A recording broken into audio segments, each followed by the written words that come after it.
All right, sure. So as Rachel mentioned, a female took the stand today. We were not allowed to broadcast it because she was a minor at the time. Georgia state law prohibits people from being in the courtroom when a minor is testifying about... Not people, cameras. Right. People are allowed to say, yeah. Well, it's limited to people related to the trial and reporters and court personnel when minors are testifying in Georgia state court related to sexual allegations. Right. So because of that, it was not totally public and not available for live streaming.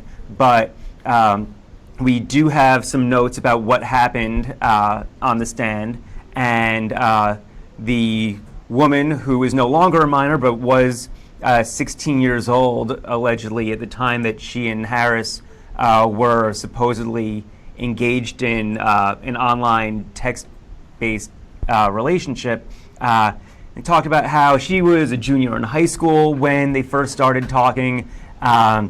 Their conversations quickly turned sexual. She did tell him how old she was and discussed school with him. He repeatedly asked her to send him pictures of her genitals. It does not seem that she did that, although they did exchange pictures where she said that she sent him pictures of her breasts and he sent her pictures of his genitals. And also, during the testimony, these are notes we got from our reporter in the field, that she testified that Harris asked her regarding how is your school day going, seeming to indicate he knew full well that she was still in high school at the time that he was sending back these pictures back and forth. So they talked a lot about the pictures, the explicit sexual pictures that the two of them exchanged back and forth. And then also she talked about how she did exchange text messages on June 18th, 2014, which of course was the day that Cooper died. She asked him about places in Marietta, which is in Cobb County where this happened, where they can go to eat. And after answering her, he asked her to send pictures of her private parts. Again, that was on the same day that Cooper was killed. So that's kind of a recap, and we'll get more into that with Cathy. But now I want to bring in, and that's why we have these funny earphones on right now so we can hear Cathy. Cathy, if you don't mind bringing up your mic, Cathy Russon is from Court Chatter. She runs one of the best websites for trial watching lovers. She has a whole slew of people that follow her website, and they are really interesting folks to talk to because they really closely follow these trials. And Cathy, just hearing what we discussed in terms of the testimony this morning, how do you think that plays in? What have you kind of noticed in this trial over the last couple of days, and your followers especially? Well, can you hear me? Yes, we can hear you. The testimony from this morning is probably, well, not the most important, but really important to the felony counts of the sexual exploitation of child, the counts that are involved with the sexting, because he talks to her about school and tells her stay in school. So that should tell the jury that he knew she was a minor, and that goes to those counts that he's charged with. Right. So exactly, they're showing exactly that he knew at the time, because they were answering back and forth, that she was in school. Exactly. Cathy, are you still there? I'm not hearing you here. If you turn it a bit up for us, that would be great. Oh, okay. So. Oh, that's much better. Thank you very much. Okay, good. Okay. I can hear you. You don't need to touch anything. So you think that really went into the child exploitation felony counts that Justin Ross Harris is also charged with? Right, and I'll tell you, just an overall interesting to watch this trial with other trial watchers is how opinions keep changing and going back and forth as this case is being presented. You know, for 2 years now, we had one view of what we thought the facts were in this case. and because of the probable cause hearing and because of Detective Stoddard's testimony at that probable cause hearing. And now we're seeing that things aren't exactly as they were reported 2 years ago. And it's skewing, it's changing some people's minds, not changing their others, but they don't like the fact that there has been a lot of misinformation out there for the last 2 years. This trial is fascinating from the trial watcher standpoint because I see people flip-flopping on what they think about this case. Exactly, and I think we felt similarly too. You know, many of the comments that we were getting when the trial initially began were that, oh my, he's definitely guilty. Now we've heard more of the evidence, and Cathy, I don't know if you'd agree with me, but I thought last week when we heard from that friend from the Home Depot who went to lunch with Justin that day about the Reddit line,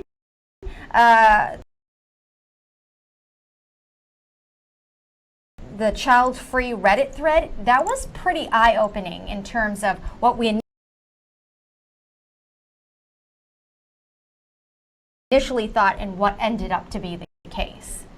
For me, that's been the biggest misinformation that's been out there so far, was the child-free site, the visits to the child-free site. How many headlines have we seen for 2 years about him visiting child-free sites? He wanted to be child-free, child-free, child-free. Now we learn that it was a buddy of his in a group Google chat they had going at work, more than just Ross in it, but others, and that buddy happened to be skimming over Reddit, saw that about a child-free website, sticks the link in this group chat and says, I guess this really exists. Well, and it goes up. Go ahead. No, I was just going to say that's very, very different than Justin Ross Harris proactively searching for living a child-free life. Well, and even more important than that is about 2 minutes later, he posts in the group hangout grossness. So you can tell he probably went and looked at that site and then came back and his response was grossness. So this is completely the opposite of what we have been believing for 2 years about him and this child-free website. Absolutely. You know, we thought that he was seeking this out, that this is something that he had in mind, living a child-free life, and then he sees other people talking about this, and he finds it distasteful, and he's against it, really. And that is the only day they have him visiting that site. It was that same day that they could, the April 28th of 2014 is the same day the friend put it in there. It's the only time they have him on that site through their internet searches. Wow. Kathy, have we heard anything, and here at lawnews.com, we've obviously been watching the trial pretty closely, but we missed some testimony here and there. Have we heard anything about this, searching of YouTube videos about how long it takes a dog to die in a car? Because I remember years ago when I covered this case in Georgia when I was a reporter there, that was another thing that came out. But so far I haven't heard anything about that either. Have you? We have not heard that yet. Detective Stoddard testified to that in the probable cause hearing, and he has just taken a stand today. We are expecting to see Ross Harris's full police interview today, the video of that, and I think Ross talks about it in there. Oh, and okay. So I think we're going to start seeing more information about that, and I also believe that's a little misinformation that's been out there for the last 2 years. Yeah, I'd be very curious to see what he says. And I think, too, this afternoon's testimony, which will include the police interrogation of Justin Ross Harris, is going to be pretty critical because I think for the first time, the jurors are going to be able to see Justin Ross Harris's demeanor right after this happened. I mean, we saw some of it when he was wailing in the room, but I'll be interested to hear, for one, how he reacted when police were questioning him. Absolutely. Between seeing his reaction on that day and if this is where he talks about these videos, this could be a make or break day for the prosecution's case. What do you think, Kathy, in terms of this video? Have you heard anything? What do you expect to see? This is definitely going to be what we've been waiting for. There's a couple of bombshells that I've been waiting for, but this is one of them because we've heard how others described his demeanor, right? And we also heard conflict in that testimony. That some describe his demeanor one way on the scene, some others describe it another way. One of the witnesses had to be impeached basically with her prior interview with police, because now she was acting like, oh, he wasn't acting right at all, and he didn't act like his kid. And then when she goes back and has to read what she told police, you know, she had said back then, oh, he was upset. So we've seen all this conflicting testimony about how people perceived he was acting. So now we're going to get to see him and exactly what was happening in just I don't even think it's hours later after Cooper's pulled from that car. And also, Cathy, just to bring that point up, that was one of the reasons about a week or two ago, all the weeks now are blending together, but the defense filed a motion for a mistrial. Do you remember that? And it had to do with the fact that one of the police officers who responded to the scene initially didn't put in his report about how he thought Justin Ross Harris was faking emotions. That was in the initial police report, but then when he testified on the stand, he basically thought Justin Ross Harris was acting fake that day.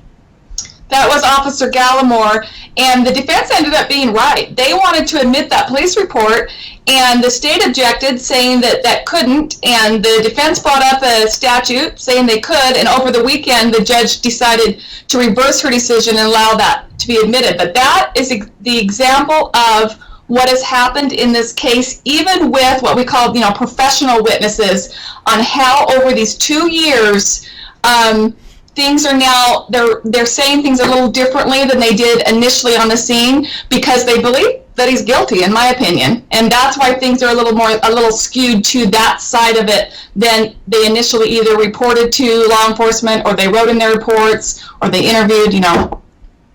Oh, Cathy, for some reason, did we just lose Cathy? Can you hear me? Yes, I can. Sorry about Okay. that. Cathy, I'm curious how your court watcher followers are reacting to this new testimony that we're hearing.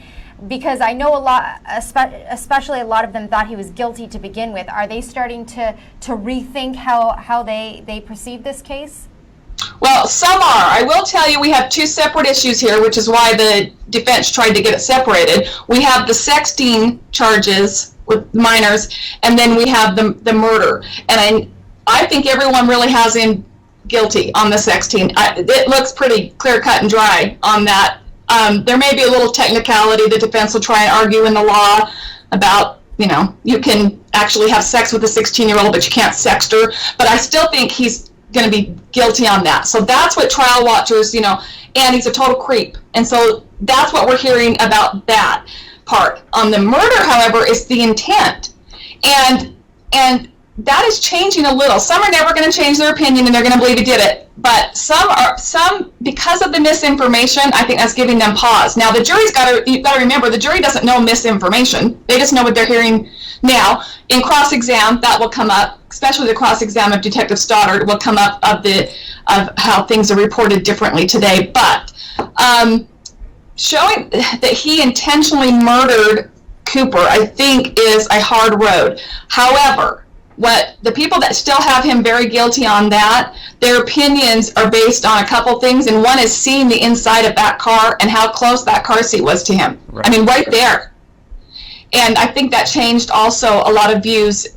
People that were on the not guilty started coming to the guilty when they saw all the video and pictures of the inside of that car. Again, I think you're right. When we saw that picture of the car and just saw that the car seat was inches away from the driver's seat where Justin Ross Harris was driving, definitely at least changed some minds in terms of perceiving how the situation worked. That said, is that enough to prove intent? Well, I'll tell you, Rachel, if you judge the jurors, 12 regular citizens, off of trial watchers, who granted know a lot more, but everyone's all over the board on this. And that's why I think this could be a hung jury on those murder charges. And there's going to be a lot of discussion going on in that jury room, because there's a lot of discussion going on in the chat rooms and on Twitter about this. And people are all over the place on their opinion of intent. One of the questions that we're getting from one of our Facebook people that are watching is, why would a 2-year-old be in a rear-facing car seat? That is a good question. Cathy, do you have any insight on that? Well, I do have a little bit. Apparently in the other car, in the mother's car, he had a forward-facing one. So that people find that suspect. I will say, though, if you want to look at this from the defense point of view, they showed the manufacturer's recommendation for that car seat, and it's set up to 2 years old. Okay. So, can you hear me? Yeah, I was. Oh, I'm sorry. Everything went very quiet. So, however, they've showed his, or at least talked about his height, and we're going to see a 3D model of Cooper inside the car seat, for lack of better description, and it's going to be a model of that, and you'll see his head clear above the car seat. That right there shows that he shouldn't have been rear facing, I believe. I wonder, they're likely to have a car seat manufacturer come in, but I don't know. I haven't heard that. So, but seeing his head that far above the top of the car seat and seeing those pictures of the inside of that car and how close Harris was with the car seat right here and Cooper's head above it, people are finding it unbelievable that he forgot he was in there. And just to recap a little bit, this morning we also heard that this trial could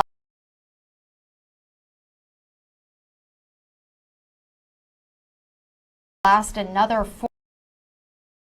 4 weeks because they have quite a few more witnesses to go through. So, you know, we're only about halfway then, and perhaps a lot could change. And I especially think it's going to be interesting this afternoon to see that interrogation tape when the lead detective, Detective Stoddard, is interviewing Justin Ross Harris immediately after what happened.